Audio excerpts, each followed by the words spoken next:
आज मेरे चैनल पे 1,80,000 सब्सक्राइबर हो गए और अगर मुझसे कोई भी पूछेगा ऐसा कैसे पॉसिबल हुआ, मेरे पास सिर्फ एक आंसर है, वो है मेरे सोशल स्किल्स। सोशल स्किल्स का मतलब ये नहीं है कि मेरी आवाज़ कितनी सुंदर है या मैं शब्द कैसे यूज़ करता हूँ या फिर मैं बात कितने अच्छे से करता हूँ। इसका सिंपली मतलब ये है कि मैं आपको मैनिपुलेट किस तरह से कर सकता हूँ। मैनिपुलेट वर्ड सुनते आप लोगों के दिमाग की घंटी बज गई होगी, oh my God manipulation. Well, manipulation हमेशा बुरी चीज़ नहीं है, इट इज़ अ टूल जो कि बुरे वे में भी यूज़ हो सकता है, अच्छे वे में भी यूज़ हो सकता है। और आपको ये मैनिपुलेशन की ट्रिक जानना इसलिए ज़रूरी है क्योंकि अगर आप कहीं भी किसी भी सक्सेसफुल बंदे को देखोगे, यू विल अंडरस्टैंड कि उसने किसी ना किसी वे में किसी ना किसी तरीके से मैनिपुलेशन जरूर की है। वो या तो हमेशा यस सर बोल के अपनी पोजीशन को ऊपर करता जा रहा है कॉर्पोरेट में, या कोई ऐसा बंदा होगा टीचर से चुपचाप बना के रख रहा है ताकि उसको आगे जाके दिक्कत ना आए। मैनिपुलेशन हर जगह काम हो रही है हर सक्सेसफुल बंदे की लाइफ में। इसलिए मैं आपको रिवील करने वाला हूँ अपने कुछ सीक्रेट मैनिपुलेशन ट्रिक्स जो कि मैंने यूज किए अपने चैनल को ग्रो करने में। फर्स्ट है बीइंग ऑनेस्ट एज फक। ये वाली वीडियो ही प्रमाण है इस चीज़ का कि मैं एब्सोल्यूट ऑनेस्ट हूँ, क्योंकि मैं आपको अपनी मैनिपुलेशन की ट्रिक्स बताने वाला हूँ। यू हैव टू अंडरस्टैंड मैं ऑनेस्ट क्यों हूँ। मैं ऑनेस्ट सबसे पहले इसलिए क्योंकि इस यूट्यूब की इंडस्ट्री में बहुत कम ऑनेस्ट लोग हैं जो कि मुंह पर अपनी कमियां बताएंगे, मुंह पर अपनी बुराइयां बताएंगे और मुंह पर ये बताएंगे कि हाँ वो पैसा कमाने के लिए आए हैं। ये वो यूट्यूब पे आप सबको पता है क्या चलता है, मुँह मिट्ठू, मुंह से मीठा बनो। सब्सक्राइबर्स को कहो आप मेरी फैमिली हो, आप मेरा परिवार हो, आप नहीं होते तो मेरा क्या होता, ये सब कहो और बाद में उनको इस सट्टे के ऐप भी प्रमोट करवाओ और बोलो कि ये लो गैम्बलिंग खेलो, क्रिकेट पे पैसा लगाओ। मैंने कहा कि मैं इसका ऑपोजिट करूंगा ताकि ये मेरा एक यूनिक सेलिंग पॉइंट भी बन जाए एंड फाइनली कोई तो एब्सोल्यूट ऑनेस्टी के साथ ये कहे कि हाँ मैं पैसे कमाने आया हूँ, but at the same time मैं कभी भी यहाँ पर गैम्बलिंग ऐप को प्रमोट नहीं करूँगा। But let us just say मेरे को कोई 50 लाख रुपया देने को तैयार है कंपनी, तो मैं ऑब्वियसली कर दूंगा। एंड इसे कहते हैं ऑनेस्टी वाली मैनिपुलेशन, क्योंकि कोई ऑनेस्ट नहीं है तो मैं ऑनेस्ट होकर आप लोगों को मैनिपुलेट कर रहा हूँ और इससे आपका ऐसा फील होगा यार ये बंदा सच्चा है। इवन दो मैं चाहूँ तो मैं सच्चा नहीं भी हो सकता हूँ, मैं जानबूझ के सच्चा होता हूँ क्योंकि इससे मेरा ही फ़ायदा है। तो ये एक तरह की मैनिपुलेशन है। मैं अपनी कभी भी तारीफ़ अपने मुंह से नहीं करता। अगर मुझे अपनी वीडियो में एग्जांपल भी लेना हो किसी गुड लुकिंग बंदे का तो मैं अपने कज़िन अक्की का लेता हूँ या किसी और का लूँगा। मैं कभी भी अपनी तारीफ़ नहीं करूँगा। कोई मुझसे अगर पूछ ले मैं कितना हूँ लंबा तो मैं कहूँगा 5 फुट 2। कोई पूछे मैं अपने आप को 10 में से कितनी रेटिंग दूंगा, मैं कहूँगा -2 आउट ऑफ 10। कोई अगर पूछ ले कि कितना पढ़े हो, मैं कहूँगा गवार। मैं हमेशा अपने आप को बिलिटल करता हूँ अपने ही कॉन्टेंट में। इससे क्या होता है, सबसे पहले मैं आप लोगों को एक डाउन टू अर्थ हम्बल आदमी लगता हूँ कि वाह यार देखो कितना मस्त है, इसे फ़र्क ही नहीं पड़ता है इन चीज़ों से। सेकंड है कि जिस बंदे ने मुझे हेट करनी थी वो काफ़ी हद तक नहीं कर पाएगा, क्योंकि होता क्या है अगर मैं अभी कहने लग पड़ूंगा ना मैं 8 आउट ऑफ 10 हूँ मान लो, तो कोई ना कोई आएगा साले अपनी बंदर जैसी शक्ल देखी है, तो इससे पहले कि वो मुझे बंदर कहें या कुछ कहें मैं अपने आप को ही बंदर कह दूंगा। अगर मुझे कोई पूछेगा कि तेरी शक्ल कैसी दिखती, मैं कहूँगा कुत्ते जैसी। ये मैं जानबूझ के कह रहा हूँ। मैं चाहूँ तो मैं एब्सोल्युटली कॉन्फिडेंस के साथ कह सकता हूँ कि गाइस सच कह रहा हूँ, मैं 6 फुट 1 इंच का 7 आउट ऑफ 10 बंदा हूँ, बट मैं ये कभी नहीं कहूँगा। मैं सिर्फ इतना कहूँगा कि मैं -2 आउट ऑफ 10 5 फीट 2 फुटिया हूँ, ताकि आप लोगों को ऐसा फील हो कि यार ये ज़्यादा हवा में नहीं उड़ता है, ग्रेटफुल रहता है, हम्बल रहता है। And at the same time जिस भी बंदे ने मेरे को हेट करनी थी मेरे अपने ओपिनियन को लेकर, वो नहीं कर पाया क्योंकि मैंने पहले ही अपने आप को हेट कर दिया। आप लोग भी इसको इस्तेमाल कर सकते हो अगर ऐसी फील्ड में कॉन्टेंट बना रहे हो जहाँ पर बिटरमैन बहुत ज़्यादा हैं जो कि आपको हमेशा हेट करने वाले हैं।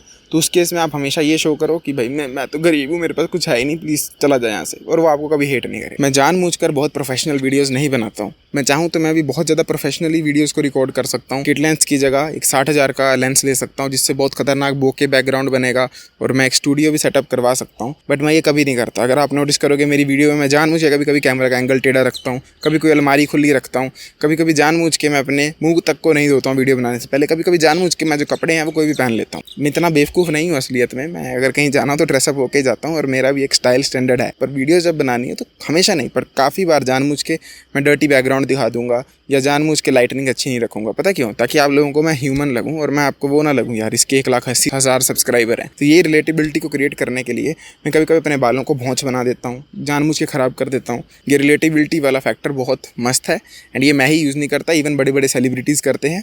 आई प्रॉमिस यू, मुझे नहीं लगता कि मुझसे ज्यादा कंजूस इंसान आप कहीं भी देख पाओगे। But how much is the roaming package? 3,000 for Vodafone. So come on, 3,000 for one day. I might as well use hotspot. इतनी मम्मी को अकल ही नहीं है, 1,600 रुपए का तौलिया ले आई है और मम्मी को झाड़ रही है अपने। अरे वैनिटी वैन में मुफ्त के तौलिए इतने 2-3 टांके ये लोग रखते हैं रोज, उनमें से ही एक यूज कर लो। 1,600 रुपए का तौलिया कौन खरीदता है? ताकि लोग उनसे रिलेट कर पाएँ और ऐसा फील कराएंगे कि उनके कोई बड़े बड़े शौक नहीं है, वो भी नॉर्मल आदमी है। जबकि सच्चाई सबको पता है कि वो कितने महंगे महंगे कपड़े पहनते हैं और कहाँ पे जीवन बिताते हैं। मैं जानबूझ के डम्बो एक्ट करता हूँ। अभी मैंने एक शॉर्ट डाली थी, उसमें मैंने कहा था कि वाटरमेलन जैसी स्वाद चीज़ भगवान ने ही बनाई है। वो डम्ब बनने की मैंने एक्टिंग की। मैंने ऐसा लोगों को फील कराया कि मैंने बायोलॉजी नहीं पढ़ी है, मुझे कुछ पता ही नहीं है, वाटरमेलन नेचर ने बनाया है या ह्यूमन ने सिलेक्टिव ब्रीडिंग की है। मैंने बिल्कुल डम्ब होने की एक्टिंग की जैसे मुझे कुछ पता ही नहीं है। एंड ये बहुत पावरफुल ट्रिक है। इसको अगर आप यूज़ करोगे ना, दूसरे आपको एक भोला भाला आदमी समझते हैं। एंड ऐसे भी मैं ये विश्वास रखता हूँ कि आप हमेशा अपनी सारी की सारी इंटेलिजेंस, सारा पैसा, सारी कैपेबिलिटीज़ कभी मत दिखाओ, उनको छुपा के रखो, ताकि समय पड़ने पे जो भी आपका दुश्मन है उसे पता ना लगे कि आप ये भी कर सकते थे। इसीलिए मैं हमेशा अपने इंटेलिजेंस को जानबूझ के रोक के रखता हूँ एंड ऐसा फील कराता हूँ आप लोगों को कि मैं डम्बो हूँ, मुझे कुछ भी पता नहीं है और मैं बस एक लुक्स मैक्सर का चौधा हूँ। एंड लास्ट मैनिपुलेशन ट्रिक है, कभी भी ऐसी चीज़ें मत बताओ जो तुम्हें परेशान करती हैं अनलेस उसका कोई सोल्यूशन हो। Let's do an example. Worst चीज़ मुझे पता क्या लगती है, वैल्यूएबल वीडियो के नीचे कमेंट कर देते हो स्टॉप यापिंग ब्रदर या वॉम्प वॉम्प। आई एब्सोल्युटली हेट इट, मेरा खून जलता है। अब मैंने क्योंकि ये चीज़ बता दी है तो जिन्होंने मेरा खून जलाना ना, वो जानबूझ के और ये वाले कमेंट करेंगे। आप ये वीडियो की कमेंट सेक्शन देख लेना, बहुत सारे ऐसे कमेंट मिलेंगे जिसमें बंदों ने ये कमेंट किया होगा, क्योंकि अब उन्हें पता लग गया कि मैं इससे इफेक्ट होता हूँ। मैं कभी भी ऐसी चीज़ें नहीं बताता हूँ जो कि मुझे इफेक्ट करें। फॉर एग्जाम्पल, मैंने काफ़ी बार ये बताया मेरे यहाँ बिजली नहीं रहती, पर क्योंकि मेरे पास उसका एक सोल्यूशन है तो ही बताया। But at the same time ऐसी कई सारी चीज़ें हैं जो कि आप लोग कमेंट में करते हो या मुझे उकसाने के लिए की जाती हैं, जो कि बहुत इफेक्ट पड़ती हैं, मेरा दिमाग पागल कर देती हैं। मतलब 2-3 घंटे की चैन उड़ जाती है दिमाग से। बट मैं कभी भी नहीं बताता हूँ, मैं इग्नोर कर देता हूँ चीज़ों को, या मैं वो कमेंट ही हाइड करवा देता हूँ। काफ़ी गधे लोग क्या करेंगे ना, जैसे मैंने अभी यैपिंग वाली चीज़ बताई, वो भी ऐसे ही अपने ऐलान कर देंगे, गाइस प्लीज़ ऐसा मत किया करो, मुझे अच्छा नहीं लगता। बस वो सबसे बड़ी मिस्टेक है। जिस दिन आपने कह दिया प्लीज़ ऐसा मत किया करो, अच्छा नहीं लगता, इंटरनेट है मेरे भाई, जहाँ पे लोग वही करेंगे जो आपको अच्छा नहीं लगता, जानबूझ के करेंगे। तो कभी भी उन्हें अपनी वीकनेस मत बताना कि ये चीज़ इफेक्ट करती है या ऐसा होता है वैसा होता है। और ये रियल लाइफ में भी एप्लीकेबल है। अगर तुमने किसी को ऐसा फील करा दिया ना कि उसकी परेशान करने से तुम परेशान हो रहे हो, तो वो और ज़्यादा परेशान करता है। तो तब अपने मन में वो गुस्सा, फ्रस्ट्रेशन रख लो, उसे ऐसा फील करो यू डोंट इवन केयर, बाद में वो चुप हो जाएगा। क्योंकि ऐसी कई सारी चीज़ें अगर मैं तुम्हें बता दी, भाई तुम लोग स्पैम कर दोगे, मेरे पे रोस्ट बनाने में वही लाइनें बोलना शुरू कर दोगे। बट मैं कभी बताता नहीं मुझे कौन सी लाइन बहुत ज़्यादा चुभती है, क्योंकि हर एक इंसान की कुछ चीज़ें होती हैं जो उसे पिंच करती हैं अगर उसे वो बोली जाए, इसलिए मैं वो कभी बताता नहीं। आई होप आप भी इन मैनिपुलेशन ट्रिक्स को अपनी लाइफ में अप्लाई करोगे एंड अंडरस्टैंड करोगे कि ये तो मैं ऑनेस्टली बता रहा हूँ, बाकी यूट्यूबर्स क्या क्या मैनिपुलेशन करते हैं, या कंटेंट क्रिएटर्स, या रियल लाइफ में भी लोग। अगर कुछ दिमाग में है कमेंट में जरूर बताना। बाकी अगर इंटरेस्टेड हो चैटमैक्स कोर्स में तो make sure check it out, pinned comment में लिंक मिल जाएगा। I will see you next time, till then as usual, too sweet everyone, जागते रहो। वाह।